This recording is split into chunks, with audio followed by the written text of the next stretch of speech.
দেশ কেমন চলছে? তাহলে আমাদেরকে বলতে হবে, আমরা তো জেলখানায় নাই, সেজন্য ভালোই আছি। দেশ ভালোই চলছে। আমাদের সচিবালয়গুলোতে আওয়ামী লীগের অনেক প্রতিনিধি রয়েছে, যারা স্ট্রংলি আওয়ামী লীগকে সাপোর্ট করে এবং যেকোনো সময় সচিবরা বিদ্রোহ করতে পারে। দেশকে কিছু দিতে পারলে ডক্টর ইউনূস স্যার এই মুহূর্তে দিতে পারবেন। এটা সবাই মনে করে এবং আমিও এটা মনে করি এবং বিশ্বাস করি। এখানে কোনো কিন্তু, যদুবা, নতুবা এগুলো নাই। আগে সংস্কার নাকি একটা নির্বাচন? তাহলে আমি অবশ্যই বলব আগে সংস্কার। তো ডক্টর ইউনূস স্যারকে এই আতঙ্কের জায়গাগুলো দূর করা উচিত ছিল। এটা না বললে দেশের মানুষ তো আমাকে ঘৃণা করা শুরু করবে। যে সে কি সংস্কার চায় না? আমি এটাও প্রশ্ন রাখছি, আগে সংস্কার নাকি আগে স্বৈরাচারের পেটাত্তাদেরকে সরাতে হবে? এবার বলেন তাহলে কোনটা? তাহলে স্বৈরাচারের যারা দোসর তাদেরকে কোলের মধ্যে বসে রেখে সংস্কার তো সম্ভব না। আমাদের সমস্যাটা এখানে। ডক্টর ইউনূস স্যার আরও কিছুদিন থাকুক। এখানে আমাদের এই যে ইউরোপীয় ইউনিয়নের যেতে হলে ভারত থেকে ভিসা প্রসেস করতে হয়। এটা উনি বাংলাদেশে আনতে পারবে, আমরা বিশ্বাস করি।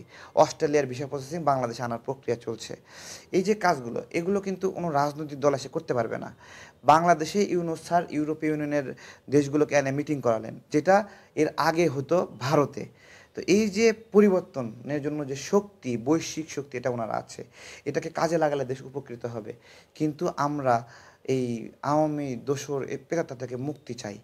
ঠিক আছে, আমরা মুক্তি চাই কেন? বিধান রঞ্জন রায় 84% কোটায় শিক্ষক নিয়োগ দিল ইউনূস স্যারের সরকার সময়ে।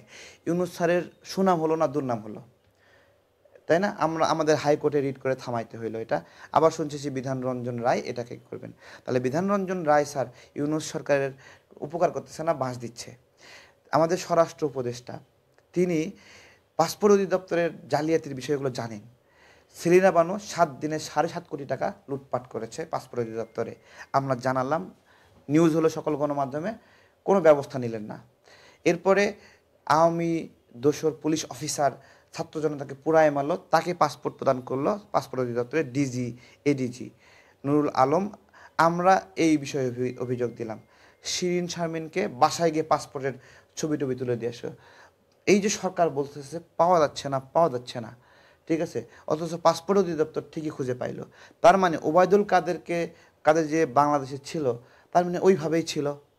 তাহলে দেখেন, স্বরাষ্ট্র দপ্তরে আমরা গিয়ে অবগত করছি। এখন স্বরাষ্ট্র উপদেষ্টা ইউনূস সরকারকে বাঁশ দিচ্ছে নাকি ইউনূস সরকারের উপকার করতেছে? আমরা এই দ্বন্দ্বমূলক ব্যবস্থাগুলো ধরাই দিচ্ছি, কিন্তু কেন যেন আগোচ্ছে না, আমরা সুবিধা করতে পারতেছি না। আমরা একটা দুর্বল অবস্থায়। এই দুর্বলতার কারণে বলতে হয়, যদি জিজ্ঞাসা করেন দেশ কেমন চলছে, তাহলে আমাদেরকে বলতে হবে, আমরা তো জেলখানায় নাই, সেজন্য ভালোই আছি। দেশ ভালোই চলছে। আমরা জেলে নাই। আমরা জেলে থাকতাম, অন্ধকার প্রকোষ্ঠে থাকতাম, কষ্ট পাইতাম। অন্তত এইটুকু থেকে মুক্ত আছি, এইটুকুর জন্য শুকরিয়া। কিন্তু আমাদের আরও অনেক চাওয়ার ছিল, অনেক কিছু বলার ছিল। এগুলো বলার জন্য স্পেস কম।